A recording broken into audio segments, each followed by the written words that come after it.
This is Emmanuel, and in just 3 weeks, he found the deal of a lifetime, negotiated an offer, got it accepted, found the EMD from a third party, me, and then found the buyer to sell it. Now, how did he do all of that? He's a member of the Flip Flop Flipper Apex community. And inside of Apex, he was able to find the buyer who's an operator. He was able to find someone who wanted to put up the money, and he's got the deal of a lifetime done, and is going to make $40,000 on his very first deal. So if that sounds good to you, and you want to be like Emmanuel, comment Apex, and I'll send you the link.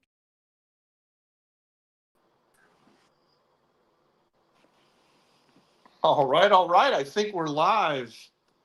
Guys, we're going to change it up a little bit tonight. It's nearly Christmas. We're doing our best to have a regular show for you, but McKenna's got some stuff to do, and Don's having a Christmas party. So I invited my good friend and someone that is one of the very first people that I really started doing a lot of business with many years ago. And we'll talk about her story. And she is a powerhouse in the Florida real estate market and has been doing this now for a long, long time. This is Maritza Diaz. Maritza and I have done hundreds and hundreds of deals together. I don't know, hundreds of millions of dollars worth of real estate. And right now we're about to do another deal together, Maritza. Welcome to the Monday Night Live. I think we've had you on before, uh, a couple years ago, but we're coming up on 100 episodes now. Oh, wow. Yeah. No, And that's so, awesome. Thank you for having me on. and Last time I think so, it was like one of those, can you jump on? And I was like, sure. But this yeah, it's time like, hey, I'm trying to play with this new thing. I want to show people exciting entrepreneurs, people that quit the corporate world or quit their job elsewhere, became real estate investors, and then never looked back. And when I think about people that did that, you've got a really great story, and you certainly did that. And so I wanted to talk about that, and we can start there, awesome. because I think, I mean, you and I could just talk stories Oh my God, for days. yesteryear for days. We have lots of really good ones. But your sort of origin story, and maybe you remember this, you came in and interviewed for a job with probably Foster, and we said no, we don't have room to hire anybody. So then you just started showing up like the next week and sitting with your friend Marla Yes. and working with So, Marla. no, I didn't even interview. Oh, you didn't So, even interview? no. So, what happened was Marla got hired through Foster because Foster was in the bank industry at the time. And I Yep. think Foster was like doing bartending. And somehow or the other, he got Marla to come into the office, and she was attempting to start to do the foreclosures, which the office hadn't really dabbled in. They were doing MLS and HUD homes and all that fun stuff. And Yep. she would come to work. We were in banquets, so we did catering.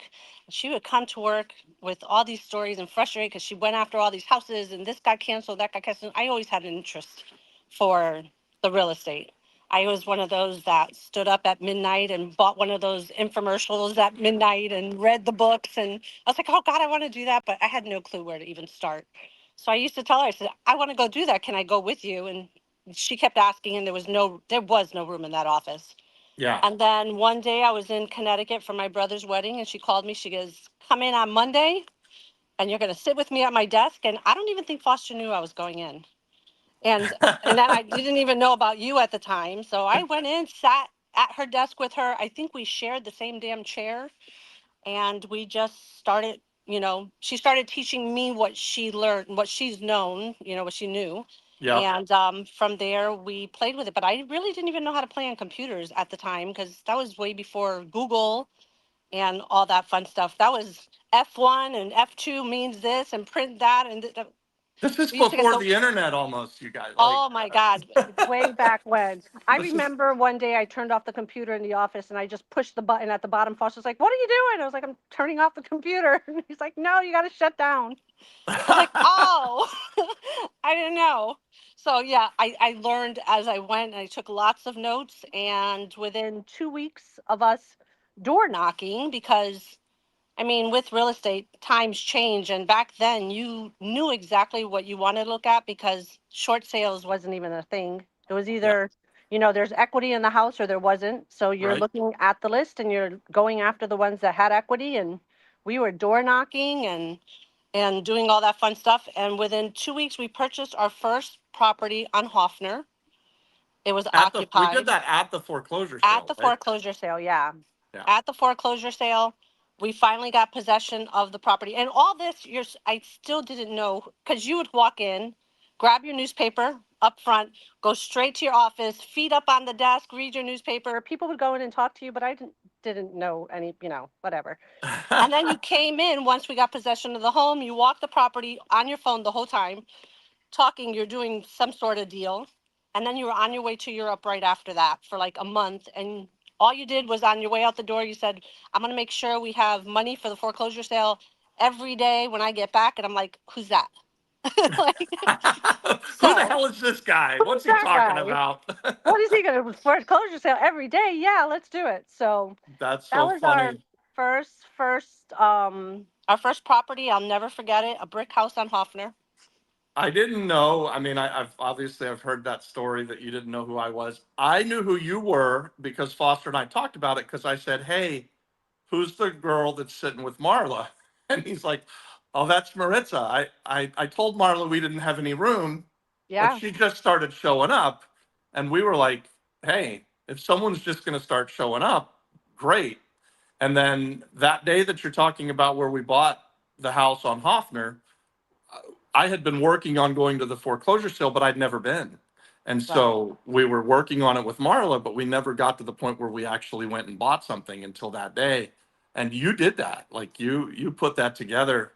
And I remember walking through that house going, this is like this is great. That was And awesome. I don't remember what we made on the house. I do. I don't remember anything really about the house. I just remember thinking we have figured out a way, and I knew in my mind that in that day you had changed my business forever. So I was like, I remember telling you like, hey, I didn't know you didn't know me, but I was like, Yeah. look, when I get back, we'll go every day and we'll bid on everything. I'll make sure we have all of the money.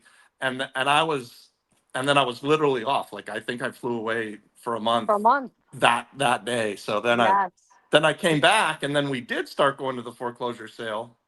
And if you remember when we first started going, they were not happy that we showed up. They hated this that we were Oh, there. yeah.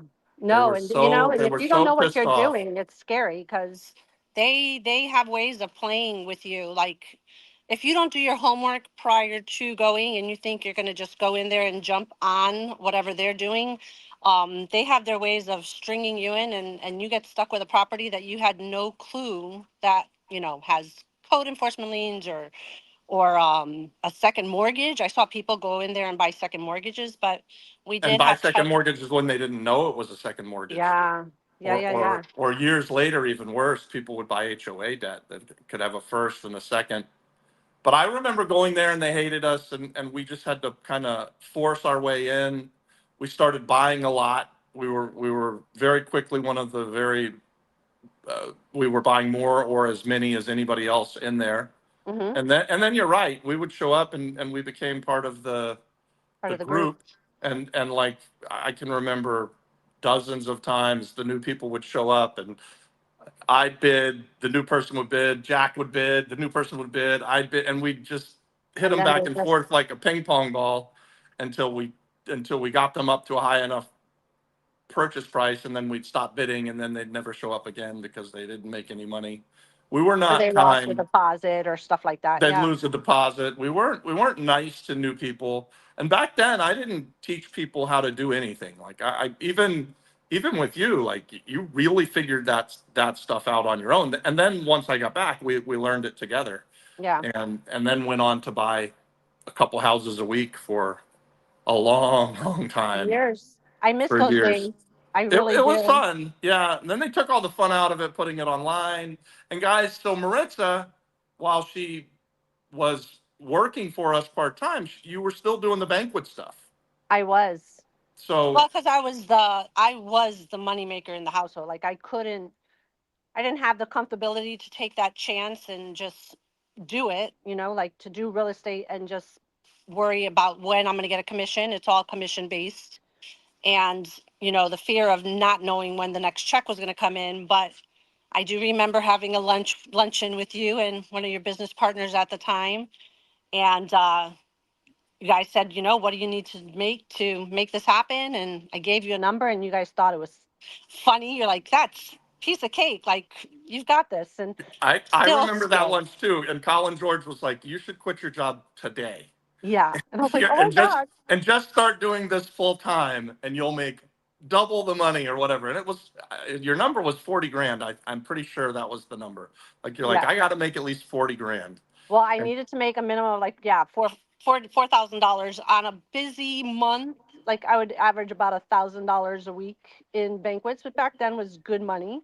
yeah, And I didn't know if real estate was going to do that for me. And he's like, if you put all your time and effort in this, and then my turning point was 9/11. So I was only part-time in banquets, picking up shifts here and there.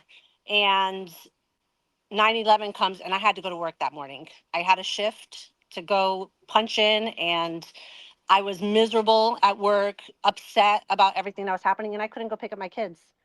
And that was it. I said, that's it. I was the last one. I was the last parent to pick up my kid because finally all the conventions had canceled and they let us leave. But, I was like, that was a eye opener for me. I was like, no, this isn't going to happen anymore. I'm done. I'm done.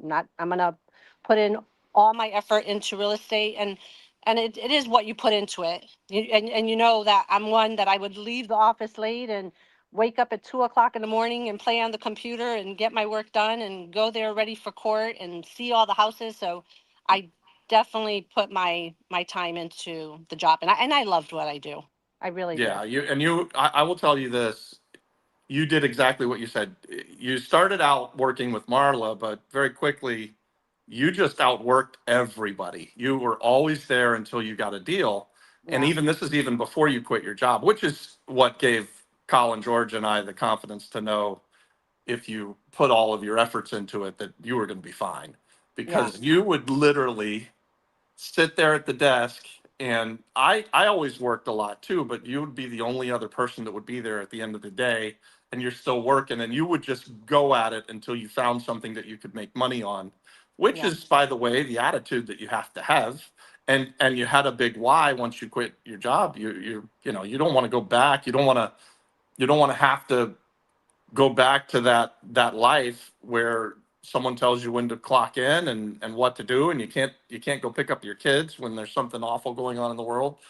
I don't know if you know this, Maritza, but we just recently launched a mastermind group last month in November, and it's called Rainmakers. And when I think about rainmakers, the rainmakers are those people that are just out there in the world and they literally make money and make money for other people. And so when I think about him, and even when I was naming the thing, you came to mind because you were the original rainmaker with me. Like you came in and literally changed my business. And we were doing a lot of real estate before you showed up, but after you bought that house on Hoffner, that was it. That was just like everything else we were doing. We're done with that, and we're going to do this. And then we did it for forever. Oh, a long Even time. even after you moved on to go do your own stuff, I continued on doing that stuff. I still do it sometimes today, but Yeah. and you're not really going to the foreclosure sale anymore. You've now moved on to really you've gone back into wholesaling. Like you went for a time you were buying some rental properties. We own some rental properties together. You did flips, but now you're just wholesaling again? Just wholesaling. Pretty much not came out of retirement because I never really stopped, but slowed down a lot.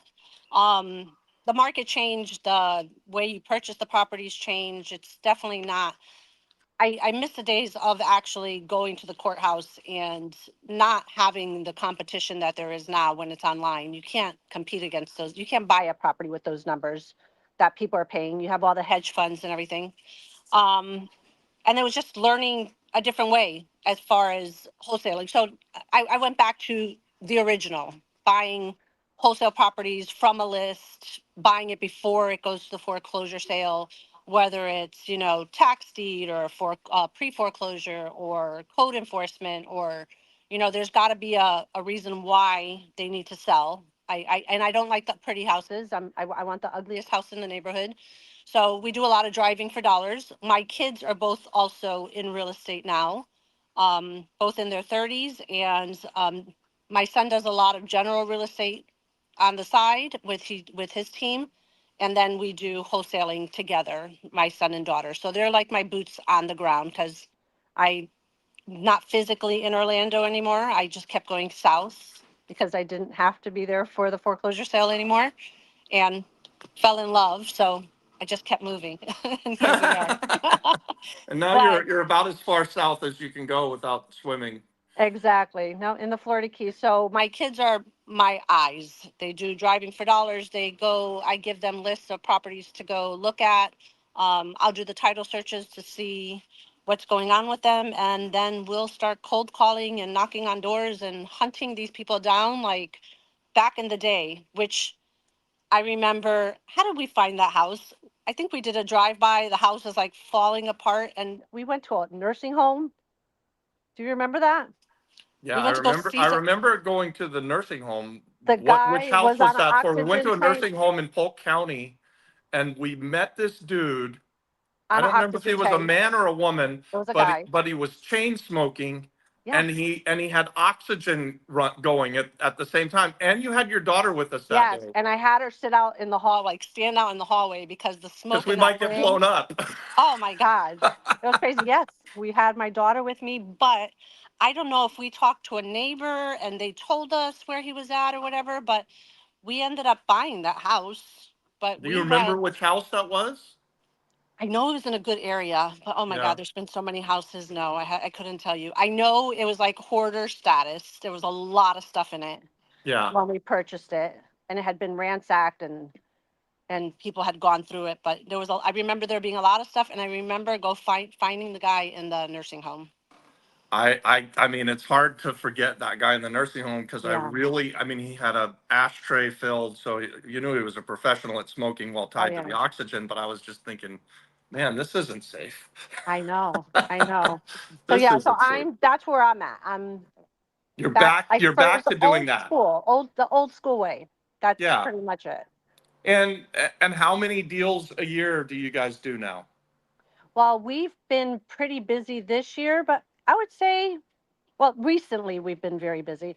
I would say our average is going to be like 20, Okay. and we can probably do more, but when we have like 4 or 5 going, then I slow down and I do other things. So if I kept with it, I think I can probably average like 3 or 4 a month, Yeah. but it's a You matter of, and you haven't had to do this business for a long time. You want to do this with your kids because you're teaching them a life skill that they're going exactly. to be able to do this business forever. And so you have that legacy play, Hmm. but you've been kind of living down there in the Keys in a pretty nice place. Got a great big yacht in the backyard. Maritza Balls. It's for She's sale if you want it. really. Yeah, he Oh wants a man. Freeman. So he keeps looking at the Freeman, but he can't get the Freeman until he moves this one. So we'll see. He's But got to sell the Tierra. Is that what he's? gotta sell the Tierra. No, he doesn't have to though. You could just have two or I mean, I'm sure I'm saying you could have two boats. I know you must already have two boats, so you We could have have three. 3 boats, but Wait, what's that one boat's more gotta boat be, then? you gotta be Just able to get park another it. boat. You gotta have You a gotta place be to able to put it. park it somewhere, yeah. So Yeah. there's no room for it back there right now.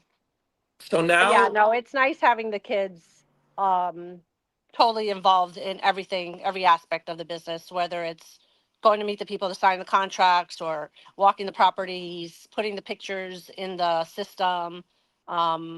It's been really nice doing it with them, and it's a good team. And I couldn't do it by myself. Like I don't have. Did I lose you? no, you're there. Your phone Okay, rang or somebody something. was calling me.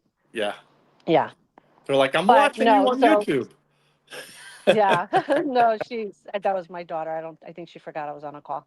Oh, But yeah, no, it's so it's been nice seeing you, and the same way you pivoted. I mean, you went to Puerto Rico after the storm, and you find opportunity there. And I Yeah. mean, you're you know knocking on doors the same way, or going past hotels and seeing that they're vacant and hunting people down. So I figure that to be the old school way, but it's the consistency that gets you the deal. Like, you have to be consistent. There's a file that I've had for over a year that I touch that file every couple months, and I put my notes in there, and I tried. I finally found a nephew of the guy. I thought both of the people were dead. No, the guy's still alive.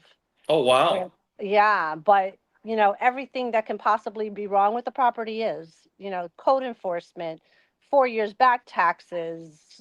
There's probate, but not just one probate. They've got to do. The lady died over 30 years ago. The son is the one that's on title with her, so they're gonna have to do probate on the mom. And the mom had like four other kids that all died already. Oh my So you got to gosh. probate all of them too. That So messy stuff is where real estate investors can really shine, because you can come in and solve a problem and you get paid for it, by the way. So, yeah, no. And but those are the ones that you're really putting in everything you got, like all the effort. They're not easy. So you've got to figure out what's step one, and fix that, and then hope that step two doesn't come and creep up on you, like whether the taxes come up and they're due and then you have to pay that. Or and code enforcement, it's another condemned property. What does code enforcement want for it to be uncondemned? It's probably everything. So you've got to be willing to possibly put in the money to stop the liens so that yeah. you can fix it.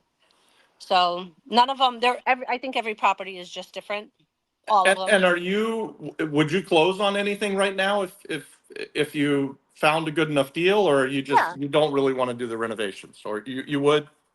I'd rather not do the renovations. If I closed on it, it's probably to bring it up to par to be able to get it in the MLS, but still in Ah, an as is state. Like, if I feel like I have several that are in really good zip codes, and if I closed on it, and if I cleaned it up a little bit and put lipstick on her and put it in the MLS, I could have a bidding war yeah.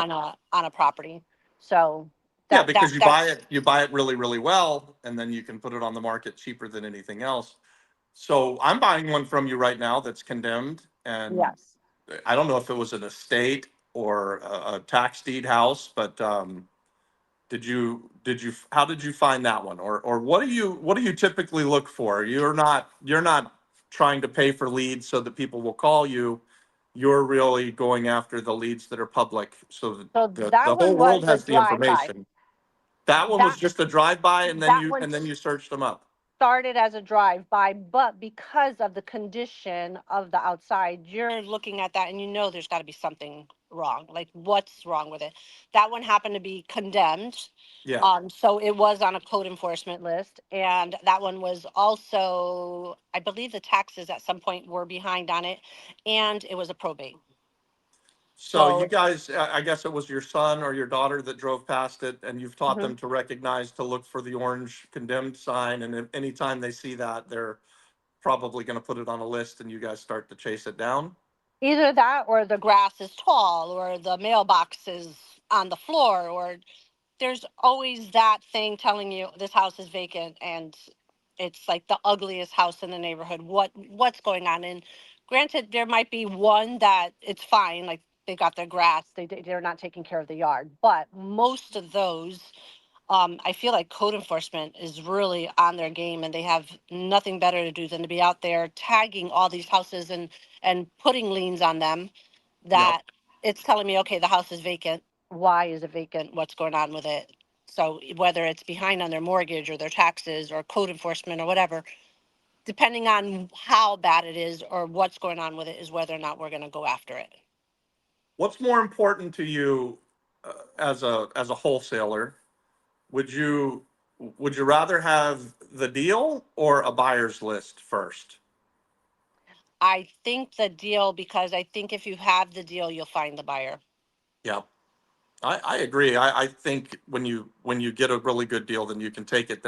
It's pretty easy now. Do you still have, remember we used to have an email list of thousands of people, and I don't know how or And why I I ever don't lost that. have that I anymore. lost it too. I So completely lost an go grab email it. list of thousands of buyers. But And now they have there's so many things out there that allow you to be able to throw your property, whether it's Facebook Marketplace. Give me a second, I'm gonna grab my charger. Whether it's Facebook Marketplace or it's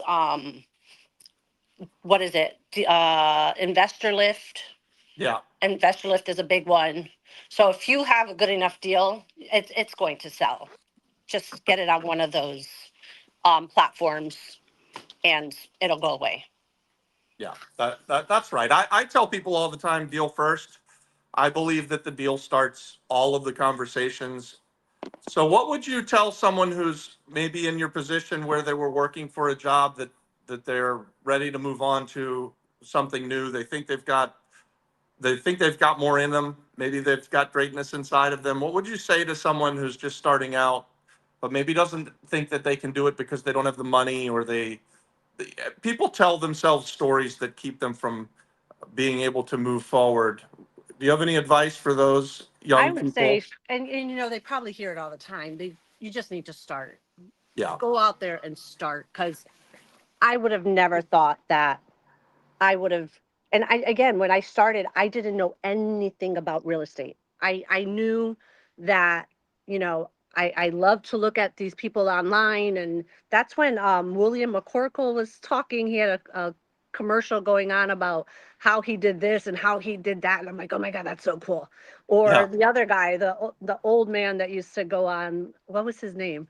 Um, Um, Carlton Sheets, yeah. Carlton So Sheets, Ron LeGrand. There's a few of them, but and I just thought it was fascinating. And I took lots of notes. I learned, but you don't need money to get started. Again, if you find a deal, sometimes you have to put up an earnest money deposit. Sometimes, but I mean, you're offering classes or a team that if somebody found a deal and they don't even have the earnest money deposit, they can easily team up with somebody, say, hey, I found an amazing deal. I don't have the money to put up. Do you want to do this with me? And if you have to partner on your first couple of deals until you get enough in your, in your bank account to be able to do it on your own, then fine. Or just partner up.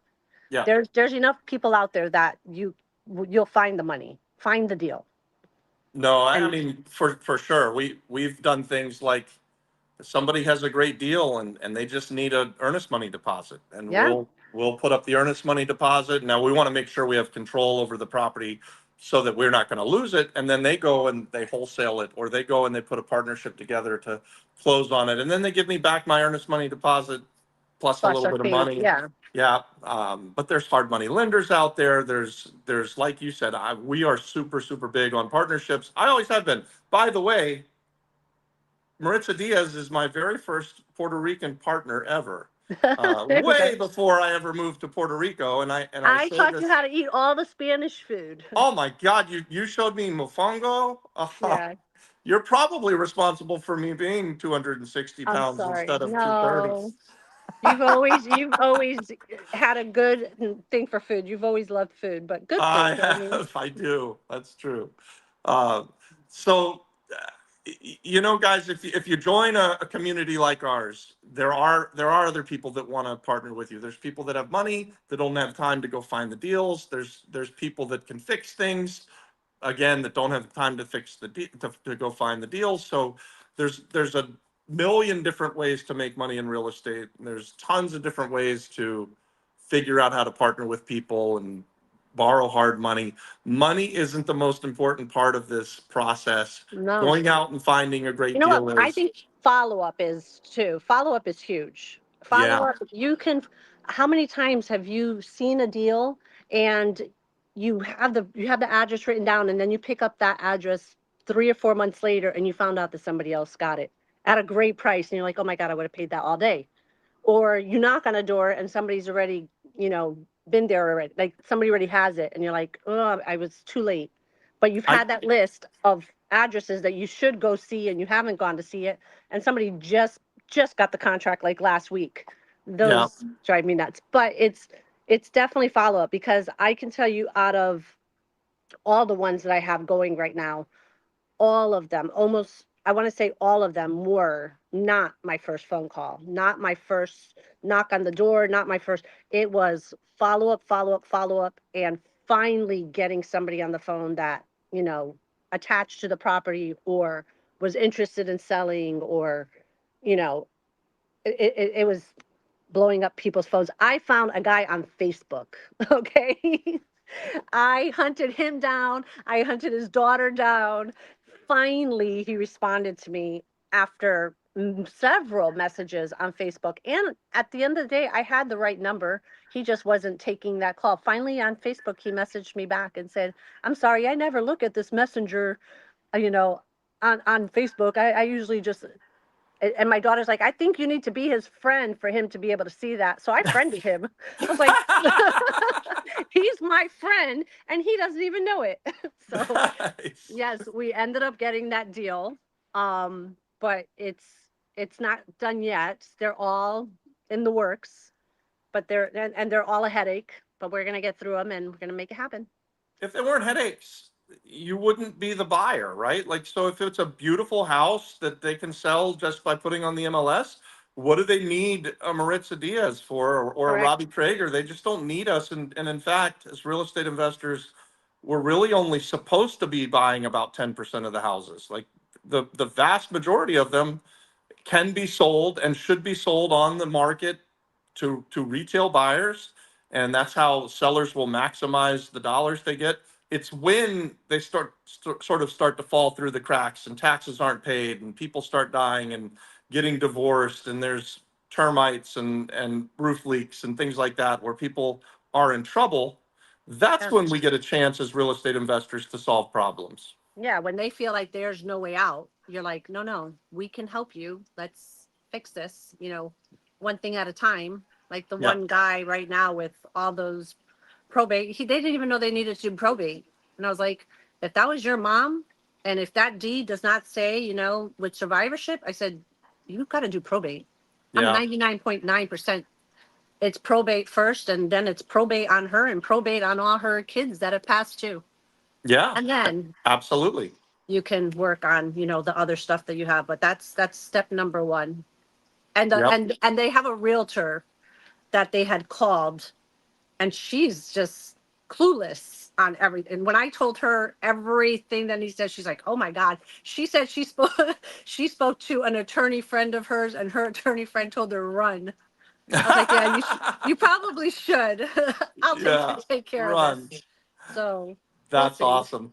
Those But yeah, realtors sometimes can get in the way, unfortunately, because they just don't have the skill set that you have. They don't know what it is to do probate. They don't know where to start with that.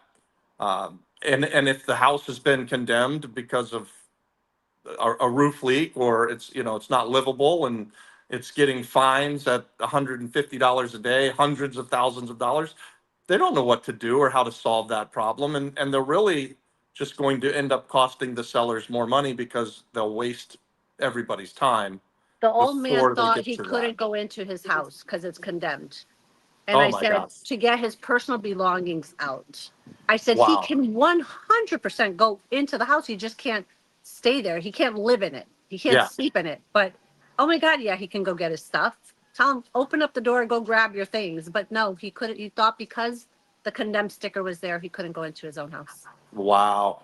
Yeah. Wow. So it's just a not knowing, but Well, that's where we come in. did you know all of this stuff when you first started? No, not at all. And you learn. I still learn every day because, again, I feel like I'm doing a different part of real estate than I did when we worked together. Yeah, we came across some of these deals. Like we would buy properties that had code enforcement liens, or we even bought condemned properties and stuff like that. But we really didn't ever have to deal with probate or, dealing with the homeowner and the emotions behind, dealing with the homeowner. So I didn't know a lot of what I'm doing now, but every day I learn something. And You know, every day I find a new list or a new niche or a new this. And I'm like, "Oh, yeah, And This is it's gonna and find it's me a always house. fun and it's always exciting. It makes me remember back to before you showed up on the scene. I used to, deal with sellers. And so I didn't like it. I never liked negotiating with the seller who had an attachment to the house. I still don't love Yeah, doing it. So I love to deal with wholesalers or go to the foreclosure sale. So when you were successful at going to the foreclosure sale, for me, part of the light bulb that went off is I don't have to negotiate with the seller ever again. I yeah, can just show up, and if it meets our criteria, we'll buy it yeah, and take all of the emotions out of it. Now, we haven't been doing that for the last few years, so we do deal with some sellers. But I, I would love to buy from a wholesaler every single time and let them deal deal with with it. all that emotional stuff. Yeah, And in fact, that is the vast majority of how I buy my houses now. If I don't go to a foreclosure sale or a tax deed sale and I'm going to buy from a seller, I usually, even if I wanted to go and chase it down, I'd rather hand it off to, do you remember TJ from Altura? I'll call TJ up and I'll say, TJ, this guy called me up and wants to sell me a house. Go deal with them, and then I'll pay you a fee for doing it. Because I don't want to go through all of the time that it takes and the baggage that comes with oh, of dealing with course. sellers. I've moved past that, and I that was where I was that day when you bought the Hoffner house. I was just like, oh my God, we don't ever have to deal with sellers again. Yeah, no, and we did sometimes when you had to do like a writ of possession and stuff. I mean, we had a couple instances where they were it was I remember a guy, so I'll go back. There was a guy in East Orlando. He was in Azalea Park that he had just got foreclosed on. And we go to knock on the door. We thought the house was vacant because it looked vacant. And he came to the door. He had been sick. He was in the hospital. So I think we ended up like renting it back to him for a while and let him get back on his feet so that, he can get better. But he had no means to pay for the mortgage. He didn't have a way to fix anything. So I think we gave him money to be able to move and we let him stay there for a couple months so that, he can get strong enough to be able to figure out what his next step was. But there's times that, yeah, we had to deal with homeowners, but now today I still prefer the vacant house. I don't Yeah, want the person to be living in it. I want them to have already disconnected from the home. Like yeah, they're done. I don't want it. I Let's prefer that fix as this. well. Yeah, I I really, prefer that as really, well. most of mine are vacant. I don't want to deal with somebody living in it. We had one in, oh, you were part of that one too. The one in Smithfield over in my old neighborhood, the hoarder house. Oh my God, we worked on that for years. We just did Oh, that this year, right? We closed yeah, that this year. we finally closed it this year. But that one was a lot. That was my kids went in there to help her move. She was a complete hoarder. And I mean, you had the house on your YouTube channel, Yeah. and she ran out of room in this house. So she bought another house to live in that house to do the same thing over there. And everything, it's sad because it is a disease and there's a lot of emotional attachment to everything they own. Oh So yeah. when you're trying to help somebody like that move, they want everything. And my kids don't like bugs. So it's like, I don't know how you're going to do this because she probably has rats in there. Oh, But for they sure. She had rats and snakes and and roaches cats. and There was a cat up in the attic, like in the ceiling, staring down at you through a hole. oh my That gosh. that was crazy. But they helped her move. They helped her pack. They got it on a U-Haul. They took it to a storage unit. They heard every story about everything because she had been a world traveler. She was a teacher for the military, and you know. But those are the things you do to get the deals done. You Yeah. need, you You know, become a counselor and yeah, communicate with hoarders. You almost have to become a counselor. yeah. You're there's no two ways around it. So I want to tell more stories. We have some really fun and interesting stories. We have some gross stories. But before that, I want to go back to now you're working with your kids. And for me, I work with McKenna and I work with my adopted son or nephew, Adon in Puerto Rico. And for me, that's become what's joyful in life. I'm just really proud of being able to pass that along to the younger generation and be able to work alongside of them and do deals together. How does that work for you? How great is it? Oh, and by the way, I loved the other day when I showed up, and I kind of knew Adriana was working with you, but I haven't seen Angel Yeah. in years, and they Grown were both man. there. He's a Yeah, grown man. I mean, she's a grown woman. I know. I mean, when when we when we met and started working together, our kids were all babies. That trip we Baby. talked about, where I went to France for a month, we were going to visit McKenna's old French au pair, and he was maybe 4 years old.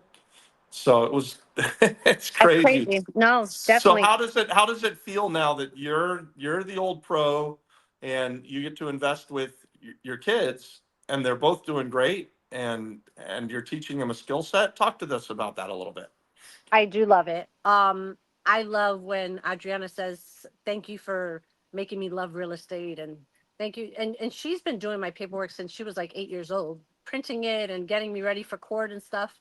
So she's always been a little bit in the real estate, but to see them love it as much as I do, and to be successful at it, and when you're doing good and you see your kids doing well and doing all her upgrades on her house and Angel just loves to save his money. That kid don't spend anything. I'm like, Really? oh, he is such a saver. Good for him. I Yeah. love vacations and I do enjoy spending, but no, he's a saver and she's doing lots of repairs on her house and upgrades and pavers and stuff. And I love that they love what they do. Um, and like you said, you're leaving a legacy. Like they Yeah. can fend for themselves when it's all said and done and make a good living. It you I love what I do. It pays well when you're consistent and you keep at it. Yep. You can't just make the one deal and be done. There's lots more out there to be had and I wish I would have taught more people along the way. I always felt like if you taught them, you were creating competition for yourself, but I think in a room of 100 people, if two of them actually go out there and really make it happen, Yeah. it's a lot because you've got to want it. Yeah. And my I don't even know how my kids and I started, to tell you the truth, because I want to say we were having a talk because I do go back and forth a lot to we have another property that we stay at a lot, and so I don't have the times I don't have the time to be looking at the houses and doing all the work that it entails. I do need a team. And Yeah. I think I finally said one day, if you guys will put in the work, then I will put in the work too. I'm here for you. And they said, let's do it. And I was like, let's go. And they ran with it. They really did. And they do an awesome job. And we have systems in place where, you're inputting them into a database where you can see the pictures and see your notes and see your stuff. You can't have your posties. I love posties, but you can't have your posties all around your desk and go to look for them later because you'll never know where you left off. That's for sure. Or you'll Yeah. forget about the house completely. But yes, having them love real estate as much as I do, it's awesome. Yeah. Building that legacy is huge. Um, I remember you're asking where kind of it started for you. I can say this now because I'm no longer a broker for the state of Florida. I'm no longer a real estate broker.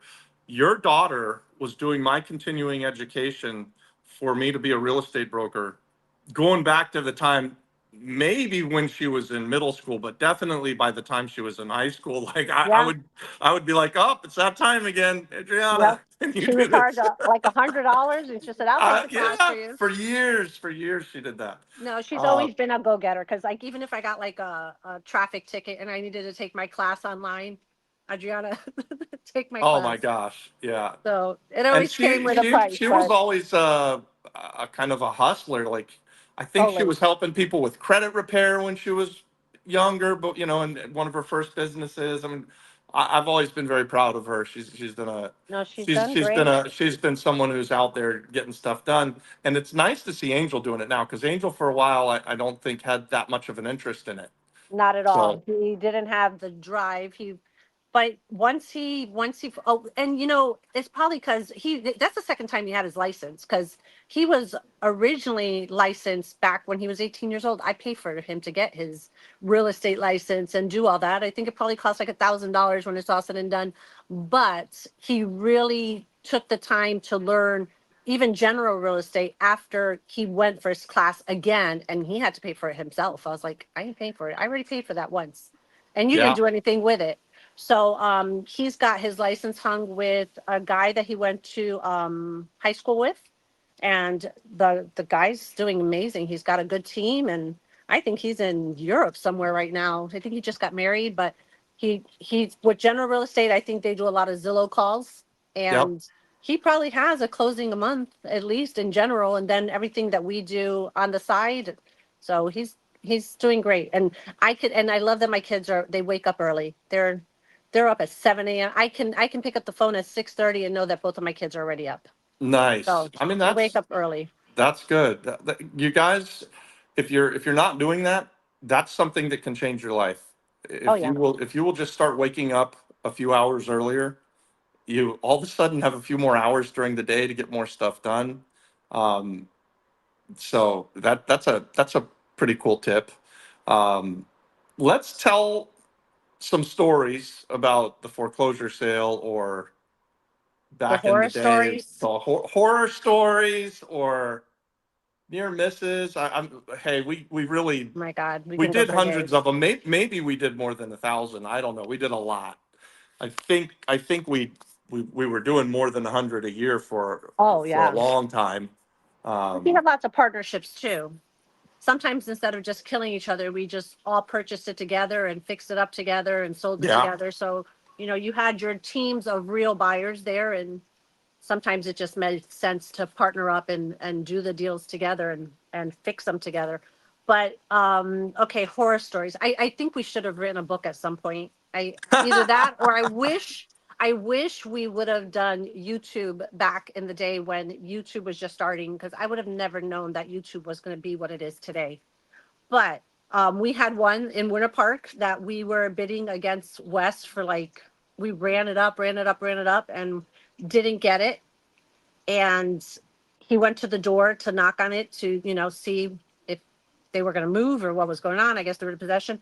And I he got remember sick at this the one. door because the smell was so bad, Yeah, to the point where he had to call the police. And the guy was dead in his recliner with his controller in his hand.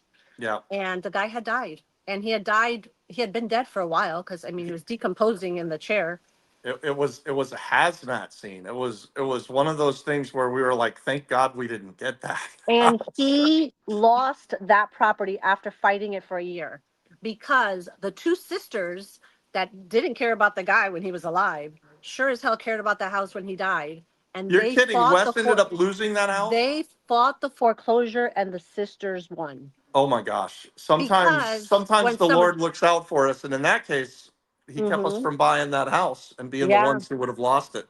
because I guess once somebody passes, depending on when they determine he passed, the bank should have served the sisters or the next of kin, and the sisters didn't get served, and all that fun stuff. Man, Um, that guy was dead that long then. And yeah, that makes sense because I remember Wes telling us, guys, Wes was one of the other regulars at the foreclosure sale. And we had a frenemy type relationship. yeah. We don't dislike Wes, but we weren't hanging out and going to Christmas parties together either. But Wes told us that guy had melted into the chair. Yeah, they took It was they had to take the just chair and him out at the same time. all in one, yeah, because you couldn't get him out of it. It was, oh. What's I another think I one? think there might have been something about the cat and that guy. Um, I don't know. That was it was bad. bad. Well, you Um, can tell them about the house. Was that Winter Park also, the one with the parrots that had no cage? that's also Winter Park, and we sold it. We sold it to Beth Schildener, um, and I think. Did we buy it at the foreclosure sale? But originally we were trying to buy it pre-foreclosure. I think we I were trying to buy it pre-foreclosure, and the We were trying, guys, but we ended up having to buy it at the foreclosure sale, because I remember having to do the writ of possession on it. yeah. So the guys had let us in, and we knew it was gross. Um, as we were trying to buy it before the foreclosure sale, they had parrots that they just let fly around the house, and the parrots would poop everywhere. There was an open jar of mayonnaise that the parrot had pooped in. I just remember nearly Oh, getting sick. And then the last part of that story was after we bought it and we did that writ of possession. Um, we had it sold to Beth, and she was close with the police, and they had to go in and pull them out of the house. They were hiding inside of the closet. closet. Like, I don't want to say they barricaded themselves in, but they were in the closet hiding from the police, and the police And got them out of there. And that one, she had to that was one of those completely gut houses it. that I wish we still had it, because it's probably a $2 million house now, Oh, probably. and we probably bought it for 100,000 or 150,000. Forget it. Not even just that house. How about all the Pine Hills houses that I wish we would have kept that we paid $20,000 and $30,000 when the market crashed? We Crazy. had so many that we paid probably 30. We had one with a guy named Mr. Washington. Tammy just recently sold that a couple years ago, but I think we paid like I think we sold it to Tammy for like 25 or $30,000. So what did we pay for it? Like, no, it was. We And must have paid nothing for it if we sold it at that price. yeah, Do no, you still see Tammy? Tammy's your friend I that used do. to go every year to Spain, and It um, still does. Her every mom still year. has a house there. Wow, Her mom still has a house there. Adriana is her property manager. nice. So, but she has like 95 doors at least. No kidding. Maybe she's up to like 100 doors. Most of them are in South Carolina. But Adriana's her property manager. Tammy's doing really well. You did a bunch of deals with her in South Carolina, or you owned a bunch of those as well for a while. No, I only did one deal with her in South Only Carolina. one? I bought a duplex with her in Greensville, and then we ended up selling that one pretty quickly. I didn't own it that long with her because I think we were both still very new in the holding business. Yeah. I wish I would have held more than I did. I ended up selling everything, but that one we ended up selling because half of the duplex went vacant, and some people went in there to do drugs and started burning. The house started burning down. Half of the house was burning, Oh and no. luckily it wasn't to the point where it was not fixable. Like, it was an easy repair, but it was enough to be like, no, I'm done. Like, Wow. I wasn't a landlord. I wasn't a good landlord. I didn't want to deal with any of that. So yeah, I, so she still has she pretty much has a whole apartment complex up there. And she was my partner a lot for my flips, my properties that we were fixing up and reselling. So yeah. she was like my money partner in quite a few deals. Yeah. That's right. I Yeah. remember one other horror story, and then I'll ask you to tell about a win, something that was good. And we made money on all of these, but do you remember the house? I think it was in Lake County. It had the long driveway, and you could smell it from about 100 yards away. And we bought it. Oh, We went and met the guy. He was standing in bare feet, no, that and was Umatilla. Umatilla, and the cats had pooped in the basement Oh my 4 feet God. up the wall. And He took out the carpets in every one of the bedrooms, and he had cats in all those rooms too. And the floor was literally their litter box. And I think I went into that house with sandals, if I remember correctly. And I didn't go downstairs. I went halfway down the stairs and peeked, and I just couldn't. I It was remember, I think that we had Manny clean it out, Manny and and he Alex. and he basically wore a hat. Yes, your brother Mhm. and Manny, and they had to wear like a hazmat suit. Oh my gosh, we It we wasn't cheap, but they made it happen. And we oh did my some God. crazy. That was I mean, that was a really nice house, a big piece of land on a lake in Yeah, Umatilla. wraparound porch. Yep, And it huge. was It on was a it. huge house too. It was probably, I mean, again, it's one of those that if you owned it, it's a multi-million-dollar. I think at the time it was a $500,000 house. So We ended up buying that house prior to the foreclosure sale because we had friended God, what was that guy's name? Something Chase. I don't remember his first name, but he was an attorney for SunTrust Bank at the time, when oh SunTrust used to be yes, around. And he called us prior to the sale and said, "Hey, they're going to discount this property. Do you want to buy it before the foreclosure sale?" And we said yes, and we ended up taking it to the foreclosure sale because we had to foreclose on it. yeah. So we His took it name to the was foreclosure Robert. sale. Robert Case. Robert Case. And he was great. He would I call loved us, and him. we would buy those mortgages a day before the foreclosure and then foreclose on them. And sometimes we never even had to get the house. In this case, we got the house Yeah. because it was so bad. But a lot of times we would buy them, take them through the foreclosure, and just make a spread. That was fun. So Yeah. that's a win. So what's another fun one that you can remember where we did well and it wasn't gross? I would say my favorite is probably because it's the one I probably made the most money on. Um, I like the bar downtown on Amelia. Oh man, yeah. That if we would have kept I that and just held can't that believe we don't today. still own that, Maritza. I'm down there all the time to get coffee now, Uh, and I think I made a short about it a year or two ago. But that's one of the regrets. Like we bought that thing for $100,000. It was a second mortgage, and we ended up selling it. The, I don't remember what exactly we had to pay on the first mortgage and all of that, but we ended up selling it and making 100 grand or something like that, which was a pretty damn good return on $100,000 investment. yeah. I No, I think. think we made more You think we because made more? I want to say my commissions alone on that deal was like $30,000. Yeah. So We, that means it- the office did pretty well there. we did. Yeah. I think we made about 100 grand, but that was back then. I mean, so this is 20 Years. years ago. Yeah. That's $30,000 on one deal 20 years ago was kind of unheard of. That's an interesting thing now. You're doing say 20 deals a year, but you're probably making way more money than you ever did back in the day because wholesale fees have gone crazy because real estate's all gotten expensive. It is the prices you pay for houses that you paid nothing for back in the day are it's just insane. When I got back into it like full time, like paying attention, I was like, oh my God. Like Pine Hills are what, 250, $300,000 for a home in Pine Hills and 32811, same thing. Like, so when you find these houses that you're getting, like the ones that I'm getting, I positioned myself pretty well. Um, Fairbanks is probably the one we're making the least on, to tell you the truth. And And you're still doing all right on that. yeah, You're making you're making almost as much as you made on the bar downtown. yeah. But I have two partners, so. Ah, that's true. That's true. But so no, that one's not great, but it's still good. I mean, for the effort we've put into it, it's definitely worth it. But the profits you make on these flips are, or on the wholesale deals are, you can't complain. That's for sure. I mean, even if you're making $5,000 on a wholesale deal, it's not bad. I mean, what do people have to work hourly to be able to bring home $5,000? I mean, it's at least a month, right? Oh yeah.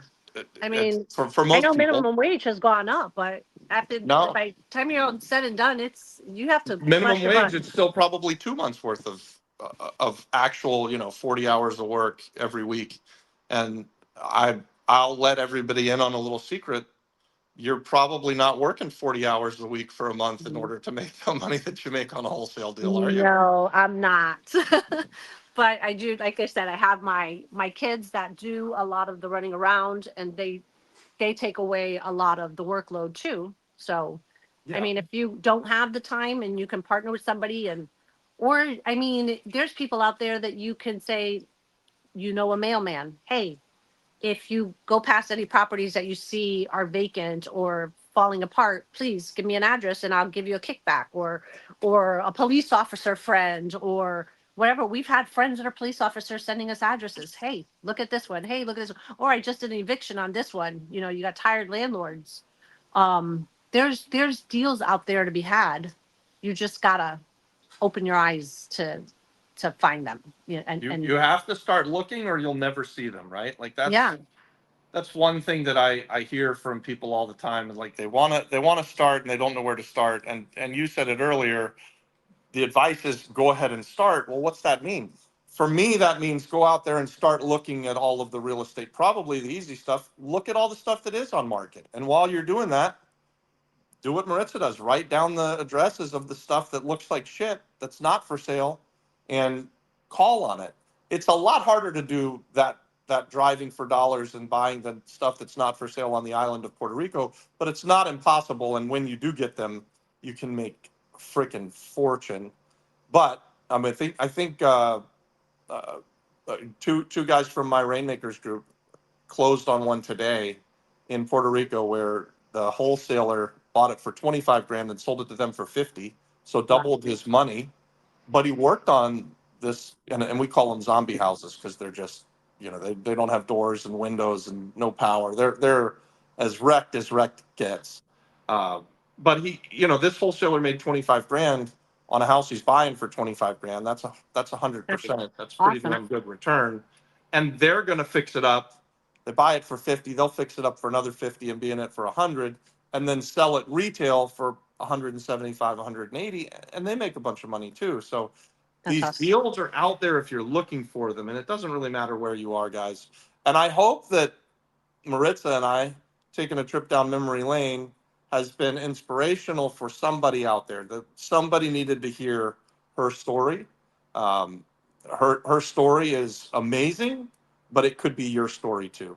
You don't have to keep doing what you've been doing every day and going to that job you hate.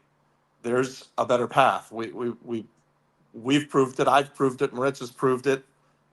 You guys, if you're called to it, subscribe to the channel. I didn't get to answer questions. Normally we would have some questions and we'd answer them, but we don't have anybody here who's on the computer looking at the questions. So I apologize for not being able to get to your questions if you had them.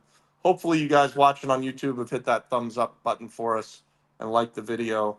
And Maritza, thank you so much for You're sitting welcome. down with us and spending your Monday afternoon with us and taking a trip down memory lane. That was a lot of Anytime. fun. And by the way, are Anytime. we supposed to close tomorrow? Do we We're know? working on it. Gina is working on speaking with the attorneys to find out what the guy needs to do, what he needs to fix as far as how he's being represented on the probate, and hopefully we get a clear to close. But All right. a Well, little let me know. difficult with the I'm holidays here I'm knocking on our ready. door, but she's If it working gets from past home. tomorrow, it's going to get a lot more difficult. So Yeah, no, we'll figure it out. But I okay, will, as soon as I hear word, I'll let you know. But yeah, let's get awesome. this one to the closing. Thank you so much for having me on, All right, that was and fun. I'll That was talk to you. great. Thank you very much. Take Good care. night, everybody. Bye.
This is Emmanuel, and in just 3 weeks, he found the deal of a lifetime, negotiated an offer, got it accepted, found the EMD from a third party, me, and then found the buyer to sell it. Now, how did he do all of that? He's a member of the Flip Flop Flipper Apex community. And inside of Apex, he was able to find the buyer who's an operator. He was able to find someone who wanted to put up the money, and he's got the deal of a lifetime done, and is going to make $40,000 on his very first deal. So if that sounds good to you, and you want to be like Emmanuel, comment Apex, and I'll send you the link.